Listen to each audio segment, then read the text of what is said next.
안녕하세요 여러분. 오늘은 아크릴 물감 사용법에 대해서 간단하게 알려주도록 하겠습니다. 잘 보이나요? 네, 교실에서 찍고 있는데 책상 보세요. 이렇게 책상을 엉망으로 쓰는 친구가 저희 반에 있군요. 정말 충격적입니다. 충격적이에요. 그죠? 이렇게 쓰면 안 되겠죠. 네, 옆에서 끄덕끄덕 하고 있습니다. 네, 도둑이 재발절인 상황이겠네요. 자, 아크릴 물감을 먼저 하기 전에 오늘은 캔버스에다 해볼 겁니다. 캔버스. 짜잔! 자, 이런 거를 캔버스라고 하고요. 여기 보면 알겠지만 면천 캔버스라 적혀있죠? 면으로 되어 있는 캔버스란 소리입니다. 일단 뜯어봅시다. 얘는 비싼 건 아니고 알파에서 살 수 있는 약간 저렴저렴한 알들입니다. 자, 뒤에 보면 이렇게 나무 조각 있어요. 나무 조각이 있는데 이거는 엄청 새로운 게 아니라, 자, 이렇게 블럭이 있는데 얘는 뭐를 하는 거냐면 이쪽에다가 이렇게 끼워주면 이 캔버스를 조금 더 짱짱하게 쓸 수 있습니다. 근데 안 해도 돼요. 뭐 굳이 이 정도까지는 해도 되는데 안 해도 되기도 합니다. 네, 그래서 여기 방향을 보면 딱 기울어져 있는 게 눈에 보이거든요. 그러면 거기에 맞춰서 이거를 이렇게 넣어주면 됩니다. 여기 보이죠? 여기에 이렇게 끼워서 넣어주면 캔버스를 짱짱하게 만들 수 있습니다. 상대적으로. 그리고 여기도 이렇게 끼워줍니다. 이게 잘 만들어져 있는 캔버스는 이런 걸 안 해도 되는데, 아닌 캔버스는 이런 작업을 좀 해줘야 돼요. 자, 근데 거기에 앞서서 먼저 보도록 할게요. 캔버스는 천으로 되어 있습니다. 천으로 되어 있는데 이쪽 편이랑 이쪽 편이랑 색깔이 다른 게 눈에 보이죠? 여기 위에는 약간의 제소 같은 게 발라져 있습니다. 여러분이 사는 거는 제소 같은 게 발라져 있어서 그냥 편하게 써도 됩니다. 물론 제대로 좀 해보겠다라고 하는 친구들은 화방이나 알파 같은 데 가서 이런 제소를 팔아요. 제소 보이죠? GESSO 제소를 사서 자, 그래서 요거를 먼저 물에다가 녹인 다음에 한번 뜯어볼까요? 뜯어보면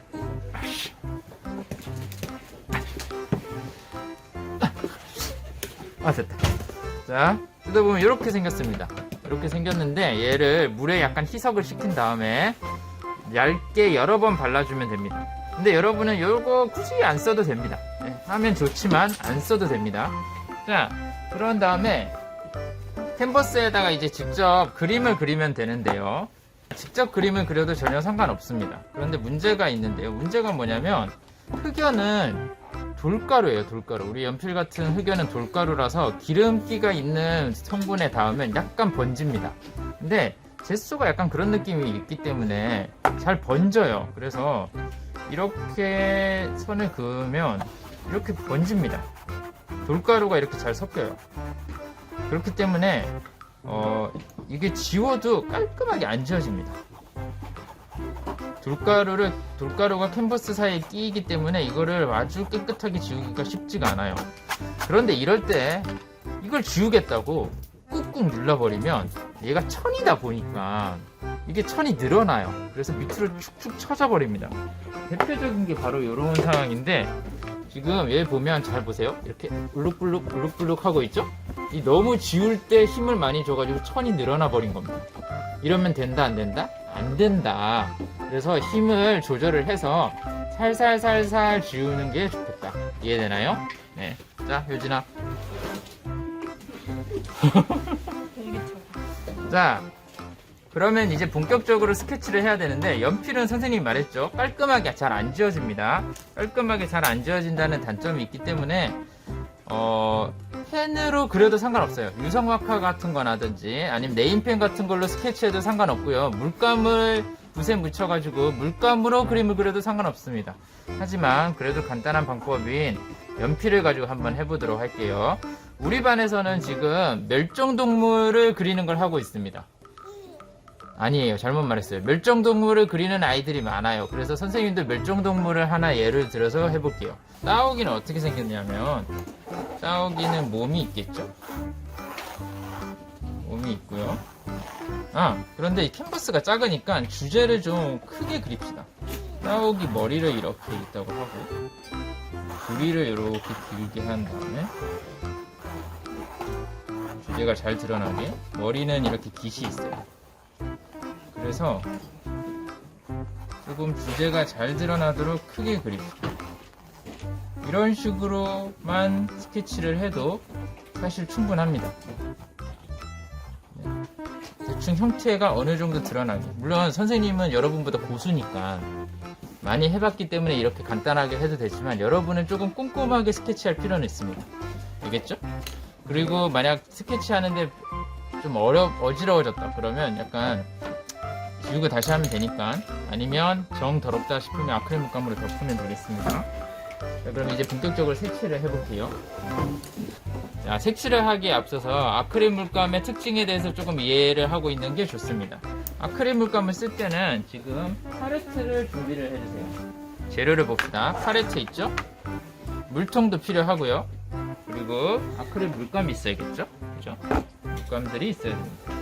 그리고 선생님 같은 붓이 있어야 되는데, 선생님은 개인적으로 납작한 붓을 쓰는 걸 더 좋아합니다. 깔끔하게 그리기가 훨씬 더 편하기 때문에 납작한 붓을 쓰는 걸 좋아하지만, 그게 아니라 이제 붓에 의한 굵기를 표현하고 싶은 사람들은 이렇게 둥근 붓을 사용해도 괜찮습니다. 알겠죠? 자, 그러면 본격적으로 한번 해보도록 하겠습니다. 이렇게 도구 사용에 대해서 몇 가지만 좀 알려줄게요. 팔레트가 있어요. 팔레트 보면 굉장히 지저분하죠. 근데 이 아크릴 물감은 이렇게 쓰는 겁니다. 어떻게 하냐면 물감을 쓰다가 남으면 그냥 두세요. 물로 딱히 씻어낼 필요가 없습니다. 그러면 이 상태로 굳어요. 굳으면 얘를 이렇게 뜯어내고 사용하면 됩니다. 이렇게 잘 하면 뜯어내면 그냥 뜯겨요. 왜냐면 아크릴 물감 자체가 고무 성분이기 때문에 잘 뜯깁니다. 근데 문제가 뭐냐면 이게 여러분에게 가면 처음부터 계속 뜯고 싶어가지고 뜯는 친구들이 있어요. 선생님 바로 앞에 있거든요. 계속 뜯고 있습니다. 네, 여러분 이게 계속 뜯다 보면 문제가 뭐냐면 지금 보이죠? 이렇게 작은 조각들이 팔레트에 끼어요. 그럼 얘네들이 어디에 들어가냐? 붓 사이에 끼어가지고 나중에 채색을 할 때 약간 불편하게 만듭니다. 그러니까 이런 거를 조금 피하기 위해서라도 이거는 조금 많이 두껍게 쌓이면 그때 뜯는 걸로, 깔끔하게 뜯는 걸로 이해를 해주고요. 다 칠했으면 그냥 이대로 다 썼으면 이대로 그냥 보관하면 되겠습니다. 됐죠? 자, 그리고 선생님은 강렬하게 배경을 금색으로 하겠습니다. 근데 금색은 여러분 조심해야 됩니다. 금색은 안에 펄이 들어가 있습니다. 반짝이가 들어가 있기 때문에 일반적인 물이랑 같이 물통을 쓰면 다른 물감에도 여기에 있는 펄이 들어가서 번쩍번쩍거리게 돼요. 그래서 물통 관리를 조금 해줄 필요가 있어요. 하지만 선생님은 번쩍거리는 걸 한번 여러분에게 표현해 보도록 할게요. 자, 아크릴 물감이 잘 안 나온다 할 때는 거꾸로 뒤집어서 콩콩콩 한 3-4번 때려주세요. 그럼 물감들이 밑으로 다 내려옵니다. 그런 다음에 뚜껑을 열어서 쭉 짜면 쭉 나오겠죠? 자, 그리고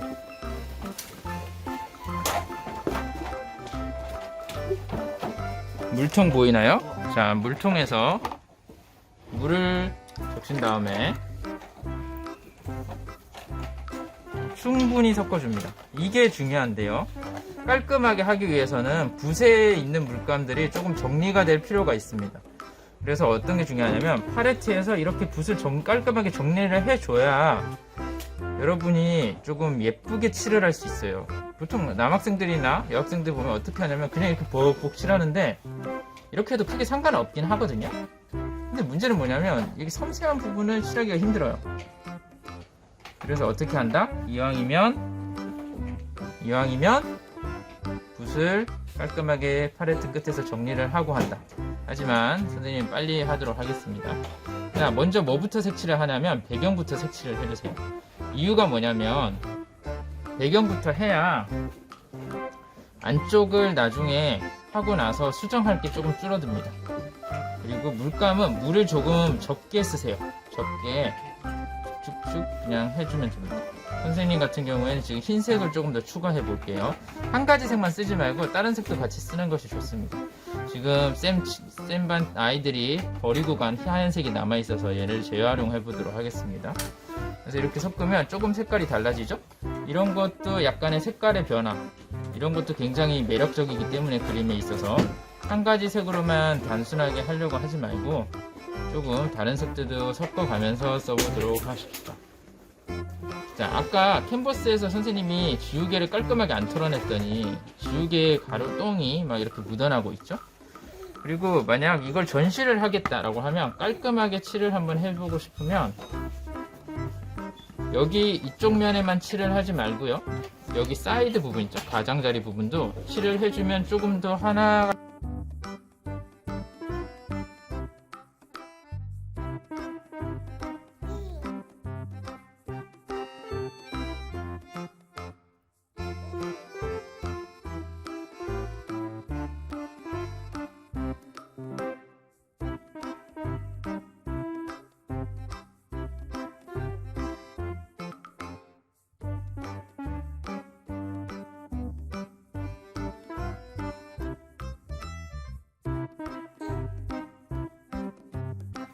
자, 여러분 봅시다. 지금 이렇게 만져보면 쉣.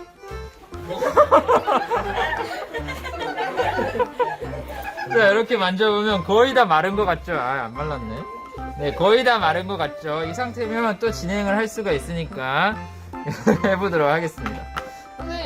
선생님이 약간 여러분에게 말해주고 싶은 게 뭐냐면, 여러분은 색에 대해서 감각이 아직 풍부하지 않습니다. 그래서 물감을 미리 좀 풍부하게 짜놓는 걸 추천을 해요. 미리 짜놔야 이 색 저 색을 섞어가면서 이런 색도 만들어지고 저런 색도 만들어지고 하면서 색을 풍부하게 쓸 수 있어요. 여러분의 머릿속에 있는 색만으로 표현을 하기에는 좀 부족함이 있습니다. 그래서 조금 여러 가지 색을 짜두는 것이 좋겠다. 이해됐어요? 대답 안 하냐? 네, 대답 잘했군요.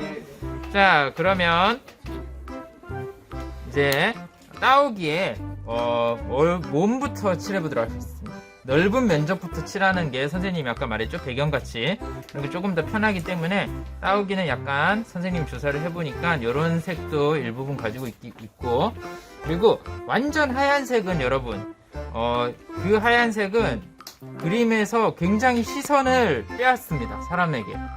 왜냐면 자연에서는 아예 하얀색을 찾기가 힘들기 때문에 완전히 하얗다는 거는 무언가 굉장히 반사되고 있다는 것이고, 그렇다는 거는 옛날 원시 사람들에게는 약간 위협적인 존재였을 수 있기 때문에 우린 본능적으로 생 하얀색에 시선이 먼저 가요. 그렇기 때문에 넓게 하얀색을 발라버리는 건, 완전 하얀색을, 그거는 너무 그림 자체에 시선을 많이 빼앗기게 합니다. 쓸데없는 부분에까지. 근데 우린 주제만 딱 상대방에게 전달을 해야 될 필요가 있기 때문에 완전 흰색보다는 조금 흰색에다가 다른 색을 섞어가면서 그렇게 쓰는 것이 좋겠습니다. 그래서 선생님도 완전 흰색보다는 지금 흰색에다가 약간 살구색을 섞어서 색이 약간 변한 흰색, 약간 색이 다른 흰색을 쓰도록 할 거예요. 이렇게 해줘야 그림 전체가 흰색으로 달려가지고 약간 그 시선을 다 온통 내가 원하지 않는 곳에까지 빼앗기도록 하는 일을 막을 수가 있습니다. 이해됐나요? 네. 자, 한번 칠을 해봅시다. 칠을 할 때 어떻게 하는 게 중요하다 그랬죠? 네, 맞아요. 팔레트에다가 붓을 잘 정리하는 게 중요합니다. 안 그런 상태에서 하면 굉장히 심하게 덕지덕지 발리고, 덕지덕지 발리는 게 계속 중첩되다 보면 나중에 여러분은 통제할 수 없는 상황에 빠질 가능성이 크기 때문에 틈틈이 붓을 정리를 해서 깔끔하게 붓에 있는 물감을 정리를 해주는 게 중요해요. 그게 물론 약간 이렇게 덩어리로 바르겠다라고 생각하면 그럴 필요는 없겠지만 그래도 해주는 것이 좋겠습니다. 자, 그럼 색칠을 해보죠. 색칠을 할 때도 여러분 잘 보세요. 그냥 이렇게 색칠을 하는 것보다 주변에 테두리부터 먼저 경계를 조금 만들어 놓고, 이렇게 경계를 조금 만들어 놓고 내부를 칠하고, 또 경계를 만들어 놓고 경계선을 만들어 놓고 내부를 칠하고 하는 것이 좋겠습니다. 자, 그리고 지금 약간 밑에 깔려있던 연필선이 보이죠? 그럴 때는 흰색을 조금 더 넣어주면 흰색이 아랫색이 조금 잘 안 보이게 해주는 역할을 해주거든요. 그래서 조금 칠을 해주면 아까보다는 조금 덜하죠. 그리고 지금은 굉장히 간단한 형태의 뭐 터치라든지 색이 다양하지 않은 형태의 일러스트를 만들 거기 때문에 여러분이 편한 대로 그냥 굳이 뭔가 결을 안 만들더라도 좋으니까 편하게 한번 퍽퍽퍽퍽 발라보도록 합니다. 그리고 또 이렇게 만들어서 얹어주는 거죠.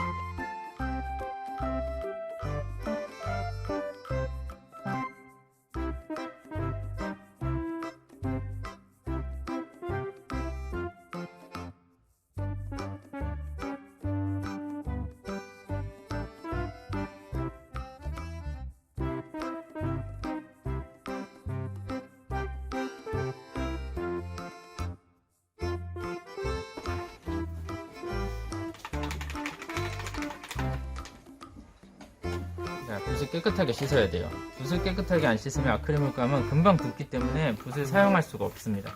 그러면 아깝죠? 여러분 부모님께서 열심히 버신 돈인데 여러분이 관리를 잘 못한다는 이유로 날려버리는 건 굉장히 조금 부모님의 자, 물감을 짜줍시다. 물감을 짰으면 빨간색으로 이렇게 칠을 할 때 여러분 조심할 게 있습니다. 몇몇 색깔들은 굉장히 투명해서 아랫부분에 있는 색이 잘 드러납니다. 그런 색들이 있어요. 그럴 때는 어떻게 하는 것이 좋냐면 흰색을 살짝 섞어주세요. 흰색을 아주 약하게 살짝 섞어주면 밑에 색을 잘 덮을 수가 있습니다. 이해되나요? 그래서 여기도 한번 칠을 해보도록 할게요. 경계를 선생님이 잘 만드는 게 중요하다고 그랬죠? 이 정도까지는 나는 칠을 할 거야, 이 색으로 라고 경계를 먼저 만들어 주고요. 아래쪽에다가 빨간색에 흰색을 살짝 섞어서, 그렇다고 막 빨간색에다 흰색을 너무 많이 섞어가지고 핑크가 되면 안 되겠죠? 그 정도는 안 되도록 만든 다음에 색을 너무 칼같이 깔끔하게 하고 싶은 사람들도 있을 수 있는데 그럴 때는 마스킹 테이프를 활용을 해야 되거든요. 그게 싫으면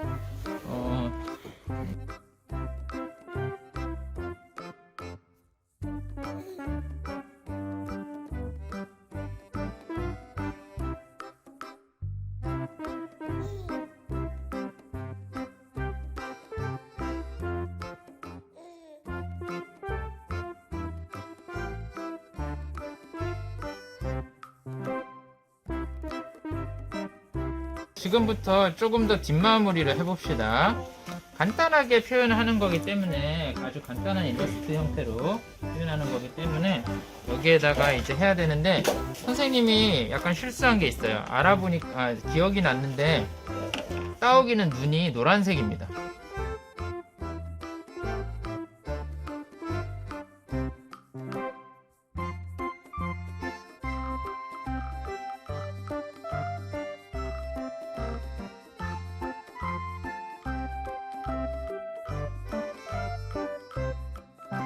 여러분 이제 여기에서 그쳐도 상관없긴 합니다. 선생님 같으면은 이제 눈을 그려야겠죠? 약간 만화적인 표현으로 조금 더 선명하게 하고 싶다라고 하면 여러분 마카 있죠? 유성 마카. 검정색 같은 걸로도 얼마든지 그릴 수 있으니까 여러분이 섬세한 검정색을 표현을 할 때는 네임펜이라든지 마카를 이용하는 게 훨씬 낫습니다. 자, 그래서 한번 보여줄게요. 테두리를 이렇게 딱 잡고 경계를 선명하게 따줍니다. 선명하게 이렇게 하면 약간 어설픈 부분들 있죠? 어설픈 부분들도 가릴 수가 있어요.